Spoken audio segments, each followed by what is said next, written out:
Just Eff It. Hi, I'm Romy, an identity coach helping others who struggle with their sexual identity and families of queer youth find their path of understanding and acceptance. And I'm Carla, a mom empowerment coach empowering moms to own their new identities and motherhood journeys. And together we are the EFFing Madres. We are here to invite you guys into stories of some inspiring madres who have changed their lives through an Eff It moment. So here we go. Just Eff It. Happy Monday, everybody. Happy Monday. We are here. We are excited to be interviewing. We're back. I know. Yeah, we're back. We're back. And much needed break. Much needed break. Yes. And really excited about all the mamas we have lined up right now. I've just been reflecting on the moms that we've interviewed in the past season. And I'm just really excited about the moms we are interviewing right now. Always welcoming new mamas. So please reach out to us if you are a mama that has an Eff It moment story or you know of a mama or madre. Carla, today I'm really excited. This is a pretty big one. We have Sandra on our show, and I was connected with her through my partner. She works with Sandra and their whole team, and they're this amazing Latina, badass, mompreneur, entrepreneur women, which is pretty much everything that we aspire to be. Yeah, aspire to be. Yeah, absolutely. And then we had her friend on as well for Wealth Warrior. So they kind of run in the same circle. So if anyone missed that podcast episode, that was amazing. But Sandra was on Shark Tank. She's opened her own stores. She's a mama. I think she has a teenager. We'll have to get into that more with her. She's really busy. So the fact that we got her to make any time for us little Latinas is amazing. Yeah, big deal. Super excited. Super excited. Okay, so then we should also probably let people know who are new tuning in what this is all about. Yeah, so we are the Eff It Madres. This is a podcast of moms supporting moms through their big Eff It moments, those life-changing, mental shifting moments that change the trajectory of their lives and that of their families.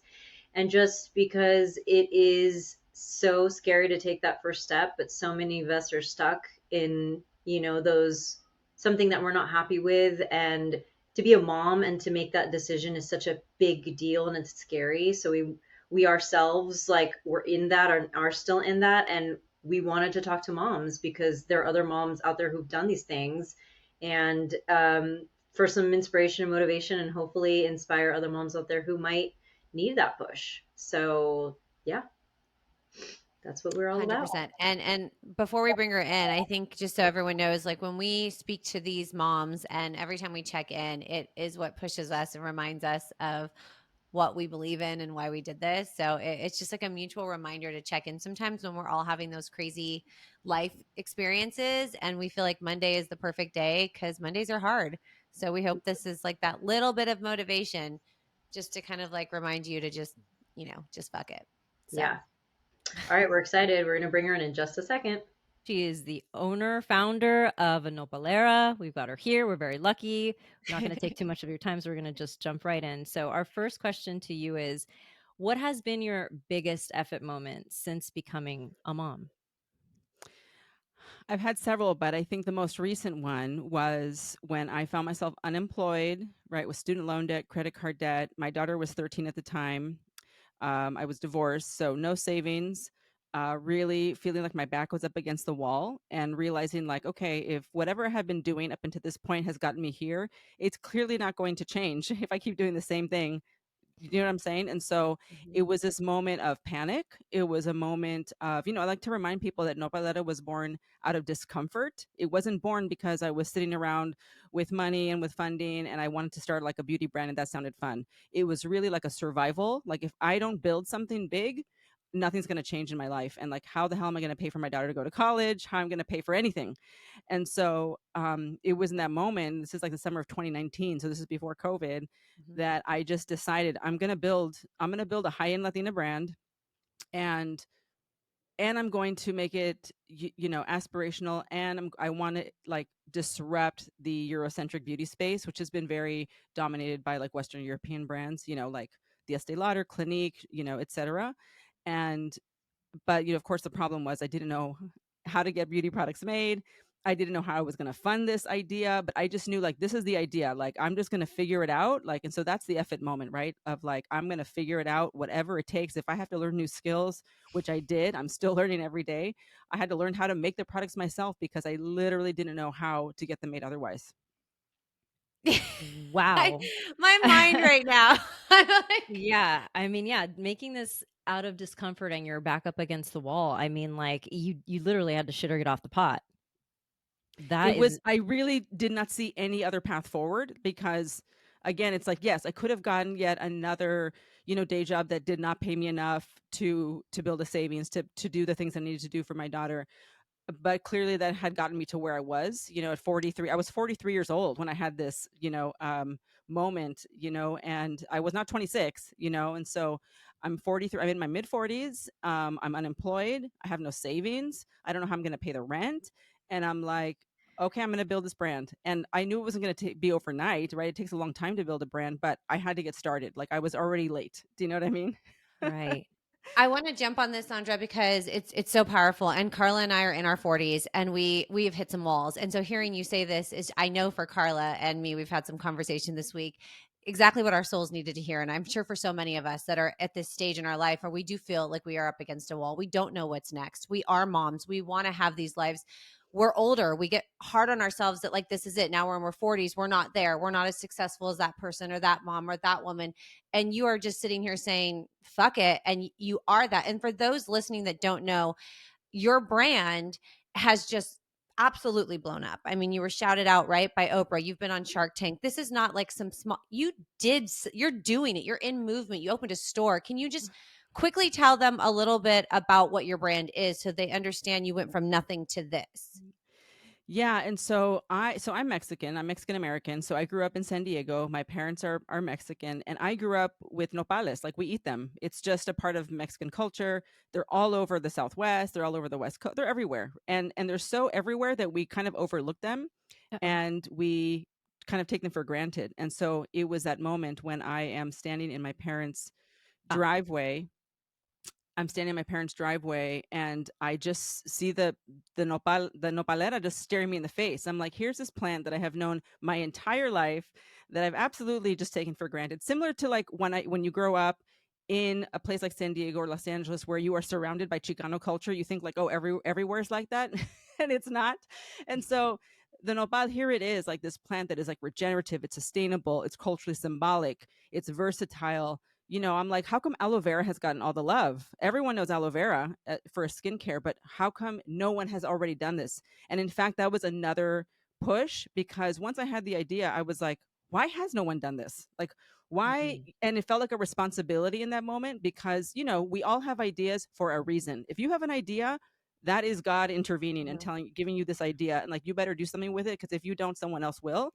And Mhm. so Amen. it was this moment of responsibility, like, shit, like if I don't do this, Procter and Gamble, Johnson and Johnson, someone's going to come and do this horribly inauthentically, and so I better figure it out. And so, nopalera is centered around this plant, right? Nopalera is the name of the plant. That's Right. what it is. That's what it means. And so, I wanted to build this high-end Latina brand around this plant that we all are familiar with. And I knew that by building it around the nopal, that it would attract our base consumer. Because everyone who's like me, like you, who grew up, with this plant, you would just see yourself in it immediately, like no explanation needed. And then it was like a two-pronged approach. Like, okay, those are the people that are going to come first, but I'm going to make it so irresistibly beautiful that people that have no idea what a nopal is or what anything is, that they're going to want to know. They're going to want to pick it up. They're going to want to be a part of the movement as well. And I chose Bath and Body because I don't want my legacy to be that like I cured wrinkles in your face. Like that's just not who I am. There's no shade thrown on, people are already doing that fabulously. So like I'm not needed in that space. And so I chose body care because I can much more stand behind like the ritual of those moments, especially as a mom. Sometimes the only moment we get is the shower, and sometimes we don't even get that. Right. And It's so so true. And the brand, so all of you know, is so good. Like I told you the other day, the smell, I just like I've been using it and it's just my favorite smell. If I could bottle it up and it be my fragrance every day, I would. But like you had this goal and this vision. Thank you for saying if you don't act on it, somebody will. It is Mhm. absolutely been successful for you. The question then to get to this dream that you had, this idea that you had, this what is next, what hurdles came? What did you encounter when you said F it and changed the mental shift of your life and said, I'm going to do this and create this? I mean, it has been nonstop hurdles. There are still hurdles, right? And I want to be clear that there's still hurdles at every stage. There's a new hurdle. It's like I look at it like, actually, my friend Linda Garcia, who you also know, Yes. she put it so beautifully. It's like Super Mario Brothers. It's like, yeah, you're on level 1, you dodge the fireballs, cool. Now you're on level 2. Now there's daggers, there's dragons, there's like potholes, and at every level there's new shit to deal with. There's always hurdles. Like, I just want to be clear that, because people, a lot of people come to me and they're like, oh my God, you're killing it. You've made it. I want to be where you are. I'm like, I have not made it. I am still in the we are still building. We are still struggling, and so and especially in this economic climate, it is rough out here. Like, a lot of our boutiques have closed, right? People are pulling back on spending. And I have not made it. I'm still trying. And I think that that's a big lesson for people to understand, that like, we're always trying, we're always trying. It's a commitment to trying. That's really what it is. Like, you're either going to commit to trying or you're not. Yeah. Yeah. And that goes the same with mindset. Like, I have not like mastered my mindset. I still work on it every day, with everything, journaling, meditation, post-it notes around my house, you name it. Like, it's still very much in progress. So hurdle number 1 was, Romy, I didn't know how to get products made. Mhm. And so I'm like, how do I even find ingredients, let alone get the products made? And I saw an ad for a formulation school based in the UK called Formula Botanica, and I enrolled on the payment plan, because I was like, this is the only way Yeah. this is going to happen is if I literally make it. And so I had to learn how to make products, and I studied formulation for a year, learned how to make products, and then I worked on the branding like concurrently with it. And I knew that branding was going to make or break it, because beauty is an aspirational category. Like, you pick it up because of how it looks, and then if it works, you keep buying it. And so I worked on that for a year. So obviously I had to go get other jobs, right? While in the Yeah. meantime, which I did. So I got 3 jobs. I was working as a sales rep for High Bar, which is a hair care brand. I started working for Van Leeuwen as a territory manager in New York City, which is an ice cream brand, amazing. And I started teaching a class for CPG brands. So I had 3 jobs. I had 1 to pay my rent, 1 to pay my debt, and 1 to fund my brand. Okay, on that note, Sandra, because I need everyone to hear this too. You have 3 jobs. You're learning how to actually make this product.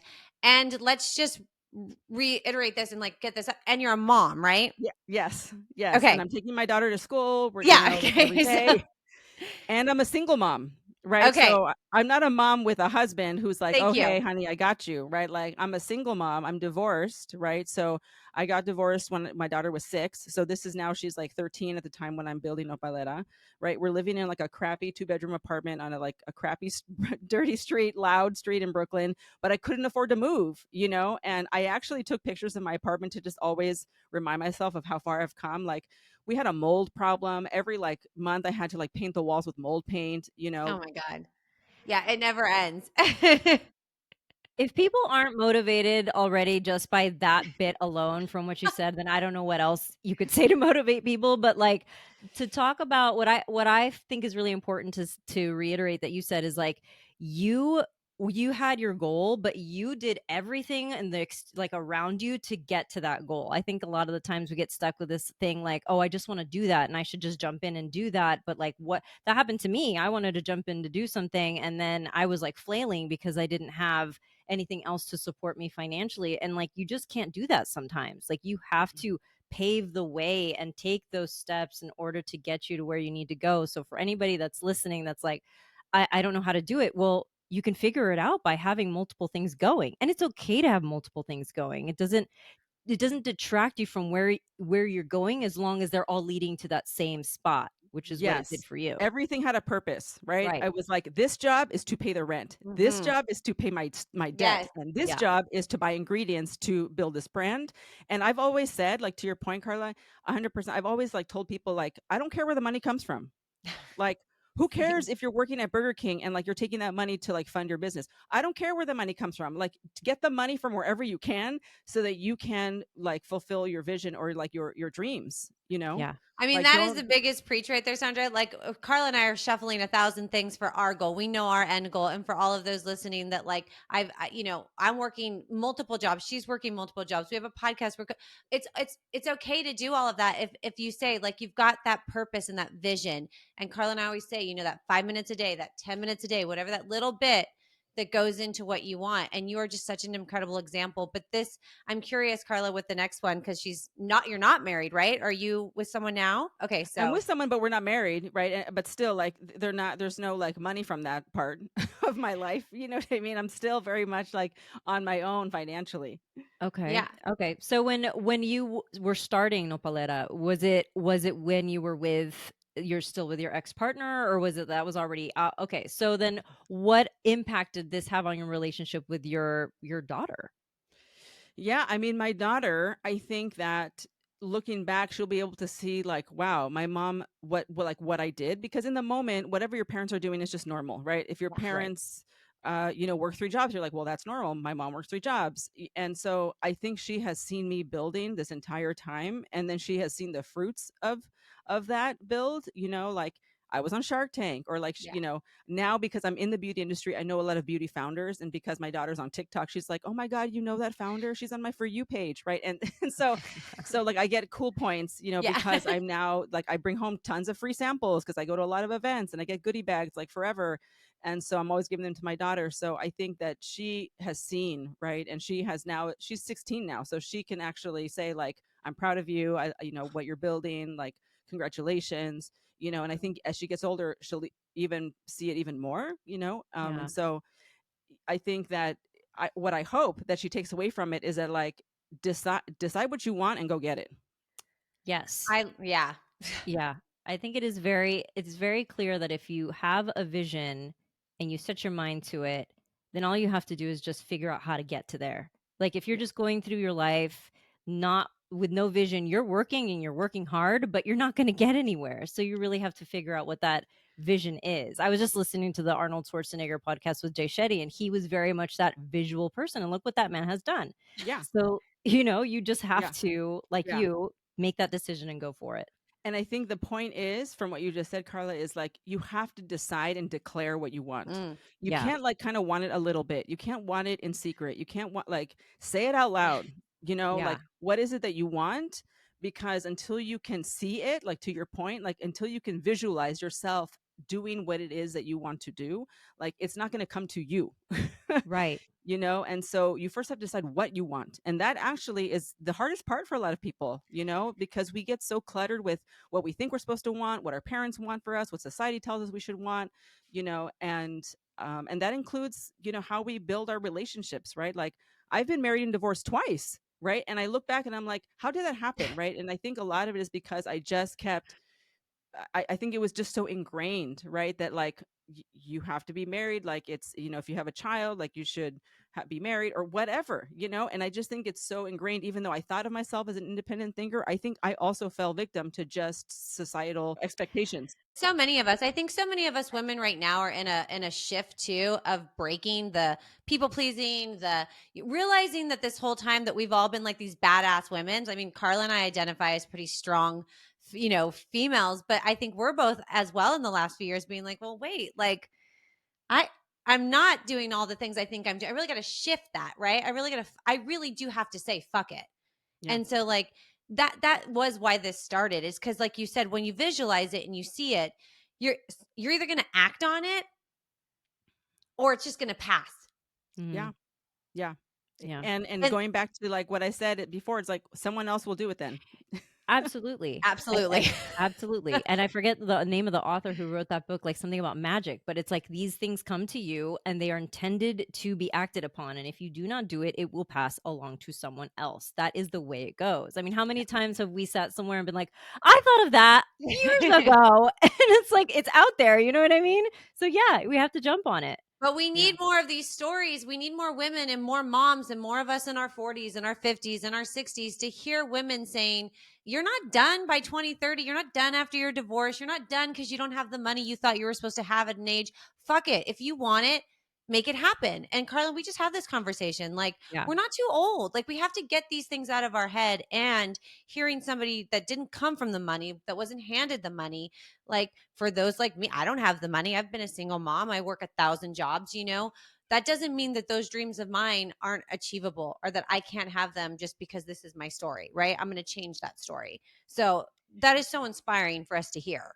Yeah, and I appreciate you saying, Sandra, back earlier and one of the other questions where you're saying like your mind, you haven't mastered your mental state. Like you still have those days where you're just like, what the fuck am I doing? Like, how am I going to get there? And I think it's important just to people to hear that, like, even at a level that you've gotten Yeah. to and all the hard work that's paid off, you're still like, oh fuck. I think Linda said new levels, new devils, right? Yes. New levels, Mm-hmm. new and it is like with every step that you take, there's going to be some other obstacle that presents itself that you have to decide to work through. And it's always going to be that, but it's only going to make you stronger and it's only going to build what you want to build even bigger. Yeah. And I think it's important for people to know that it does not get easier. We just get better. I That's love good. that. Yeah. I love I do that. I'm too. all we love our quotes and our one-liners over here, so that Yeah. they stay with us.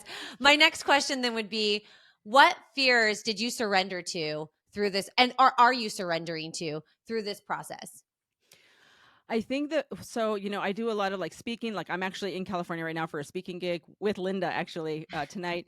Um, and the number one question that I get from other entrepreneurs, like women entrepreneurs, is how do you get over the fear of failure?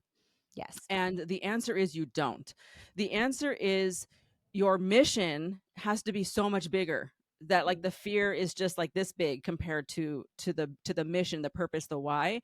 And so for me, like, before Nopalera, I used to be a musician, right? I used to be the lead singer of a Latin band called Pistolera. And so I know what it's like to be in an industry where it's all about me, right? It's like my shows, my CDs, my, and it can feel very empty. And so I know what that feels like, where it kind of feels empty, where you're just trying to like fill yourself with other people's, praise or like, approval or whatever. And in this case with Nopalera, when you're building a business, you are in service to the customer. So it's like your podcast, it's not about you, it's about the women that are listening right now and like what it's doing for them. And that's why you do it, right? And so with Nopalera, it's not about me, even though, yes, I'm a very like forward facing founder. Like you see me on Instagram, you see me on Shark Tank, you see my face. But ultimately, it's not about me. It's about what it's doing for the community, like the impact that it's having, making people feel seen in an elevated way, because Latino goods have always been marketed as like a value, meaning like cheaper price, lower price. And like if it's like French, it can be expensive, but if it's Mexican, it should be $2. And so for me, I'm driven by that mission and that purpose. And that's much, much bigger than the fear that I have of running out of money, the fear that I have of haters, the fear that I have of anything. So I think that's the thing, right? Is like you have to make sure that you're doing it for a bigger purpose. I love that you said that too about the vision of it being like, if it's French, I'm in the beauty industry. Carla's in the beauty, and she's a hairdresser. I'm a makeup artist. We've all been in this industry, right, for so long. And I'm a Mexican American, and when I use your brand too, I mean, I felt like luxury. And that felt Yeah. good. That felt good to be like proud of it too, because I just felt like I couldn't believe it. I don't even want to use it all because it feels so good. I'm like telling my girlfriend, like, can we get more of it? Because I'm scared to use too much because I love it. And coming from the beauty, like, I'm so empowered by this. Like, I love that you put that kind of love into it and that you saw that and that you did something like that, that you had that vision and you did it. And that we get to, that I get to like shower myself with it. Thank you. But I will say, right, like to your point, like the bigger the level, the higher the level, the bigger the devil, Yeah. is that with that also comes haters, right? So Oh, again, yeah. like you Yes. have to be prepared for people to not like what you're doing. You have to be prepared for people to not give you their approval, for people not to buy into it. Even though I'm out here like trying to elevate, like everyone and help people feel seen. There's still people that come to me like, Rio Latinas can't afford that. Why are you like, like marketing our culture? Why, like there's always going to be Always. those voices. And so, just know again, the mission and the purpose has to be so much bigger, and it just drowns out everything else. Yeah. And you can't live your life trying to appease everybody because it's just not going to happen. It will Not never everyone's going to happen. love you. Never. Yeah. Like never. So just Yeah. do you. Yeah. Yeah. And, Do you. I have to say that people that we look up to in history had haters, right? Yes. Oh, yeah. Anyone that made a change in this world had haters. Martin Luther King had haters. Yeah. Yes. Mother Teresa had haters. And so there's always, just keep that in mind, like, so actually, like, I spin it on its head. It's like, if you have haters, that means you're doing something awesome. Yes. Amen. Yes, absolutely. And also knowing that the people that are upset or whatever is either from jealousy or they're just projecting. Those people are not building. Those people are Yes, not those building. people are not, if they've got the time to hate, they don't have the time to build. Yeah. Right. So, Correct. yeah. Yeah. Correct. Yes. Correct. So I'm curious, when you finally were like, I need to shit or get off the pot, what sort of emotions did you have at that moment of liberation? When you're like, I'm gonna fucking do this. I was just so I'm very like I was just born driven, like my poor parents, right? Because when I was 13, I was like, I'm ready to move out. And they're like, oh my God. Um, so I've always been very driven. I've always been very much like, hey, like I decide quickly, right? Like if we go out to dinner, I'm like, I'll have the salmon. Like it's done. I'm not like, what should I get? I don't know. Everything, I have tattoos. Like I didn't think about them too much. I'm like, oh yeah, that's the one for me. And so I've always been, kind of like a quick decider and very driven. And so in that moment, I was just honestly still fueled by not panic, but like discomfort, right? I'm like, I have to get out of this phase of life that I'm in right now. And the only way to do it is to keep going. And so that's what I did. There was a quote that I heard recently where it's like, if you see the fire or the fear, you walk to it. You go Yeah. to it. Yeah. Yeah. It's really so, when I think back to those days, it was like once I decided, I was like, I'm doing it. Like there was no like, let me sleep on it. I literally had the idea, went upstairs to my childhood bedroom in my parents' house where I was staying at the time, bought the URL, trademarked the name, and like I was like, I'm going. We're doing it. So it was just fueled by like how quickly can I make this happen, which I knew was not going to be quick, right? Yeah. But I was just determined, to make a change. Oh man, and it has paid off, people. It is paying off for Sandra. That's amazing. That's amazing that you've had this. I mean, Thank you. and for like so many women, like I said, and that's why we do this. And you remind us too. Yes, this is not a podcast that is like just self-consumed. We need to hear your stories. Your story's helping me right now. And other women want to hear these stories. And we don't hear enough of the fuck it moments or the survival moments, or like we just see the success, right? And we're in such a society of like social media and like that person has it. And that's all you see without really Yeah. understanding that person is you listening. That Yeah. person is you, the mom in the car right now, Yeah. crying after dropping their kid off, Yes. not feeling fulfilled in their life, not knowing Yeah. what they have going for themselves, not understanding their identity, and wondering how Sandra or somebody else has this life. Yes. And I'm still you, right? Yes. So it's like the only difference is that like I took an action. So I Yeah. might just be Yes. further along, but we are still the same. I'm Amen. still a mom. My daughter still is, needs me. Bills Yes. still have to be paid. Like all of that is still true. And we're very much still building, right? But at least I feel in control of it. Yes. And so it's not relying on whatever job you're doing only. Well, Yeah. here would be my last final question of it, is like, what would you tell your past self, right? When you were having that moment, what advice, if you were looking at her now, would you tell her? Like in the moment of when I Yeah. decided, or Yeah. When you decided to go after this. yeah, I mean, I would just tell her to keep going. Number Mhm. one, I would tell her, to that she is worthy of money. Mm. I would tell her because, I think back to your first question, Romy, of like, what were some of the hurdles? Mhm. And everyone thinks that the biggest hurdle to starting a business is money. They're like, I don't have the money. It's like, I know that you think that is your biggest hurdle, and it is one of the hurdles, Mhm. but the biggest hurdle is you not believing that you deserve that. I was just going to say that. And I struggle with that. We talked with Linda about that. So many of us have a fear of money, and so many of us who come from, Yes.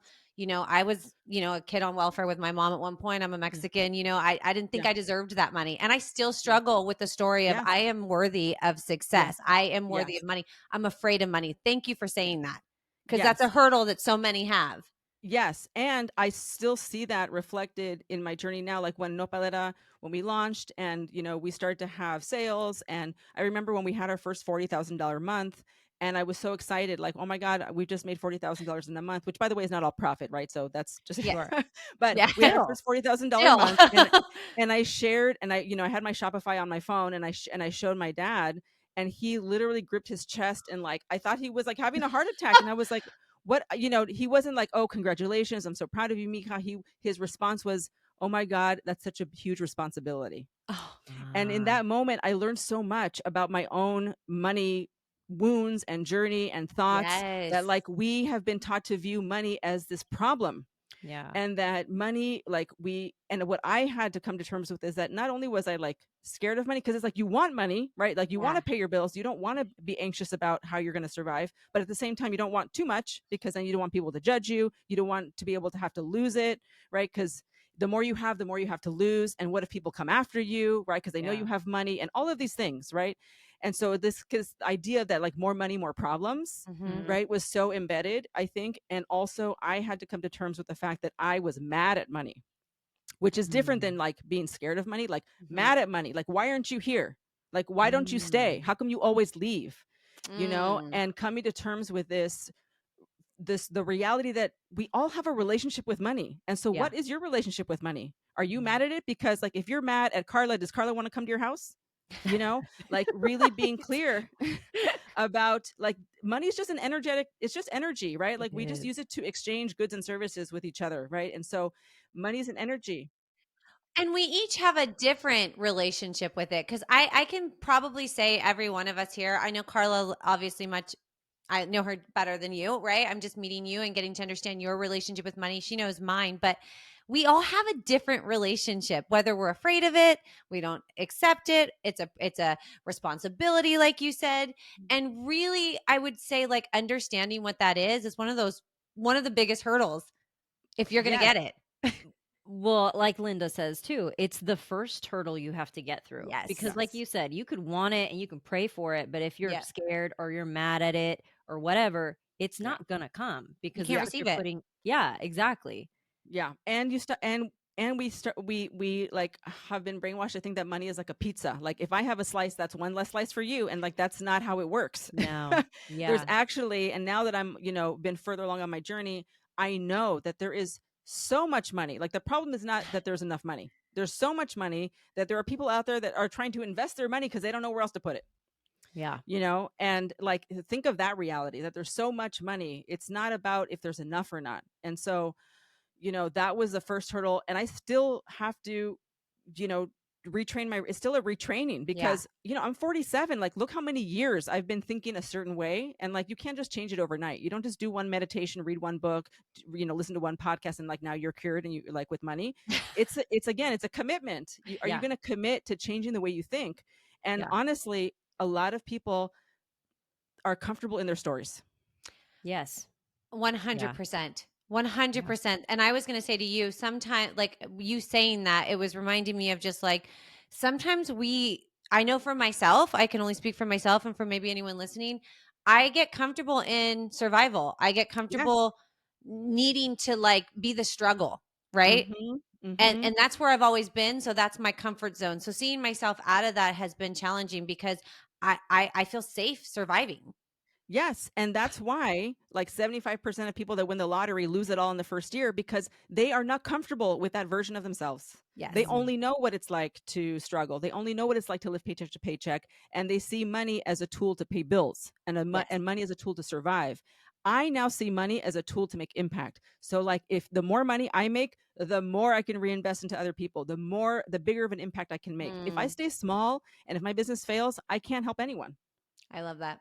That's a great way to look at it. Yeah. The more money you make, the more you can impact.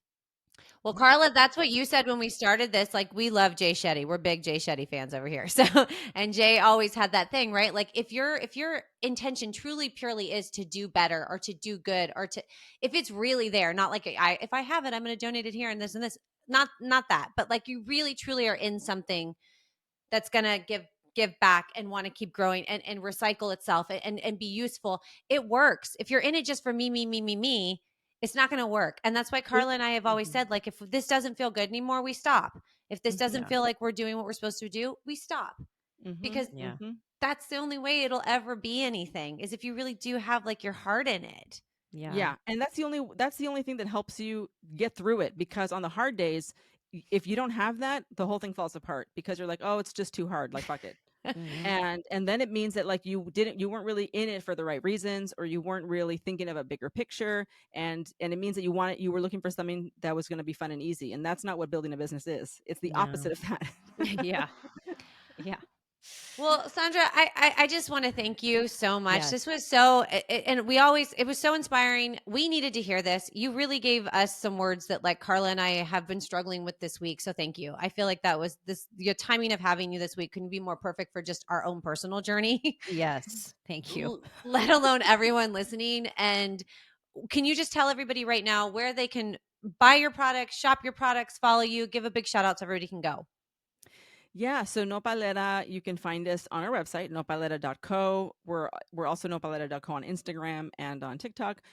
We're also available at Credo Beauty, Nordstrom.com, and like 400 boutiques across the country. The best place is to come to our website, because then you get to be part of our community. Like if you shop somewhere else, then we can't really talk to you again. Yeah. So I think nopalera.co, we have a lot of amazing new products. We just launched the new Dulce de Cuerpo line, and then we have a bunch of fun like gift sets, for the holidays and just in general.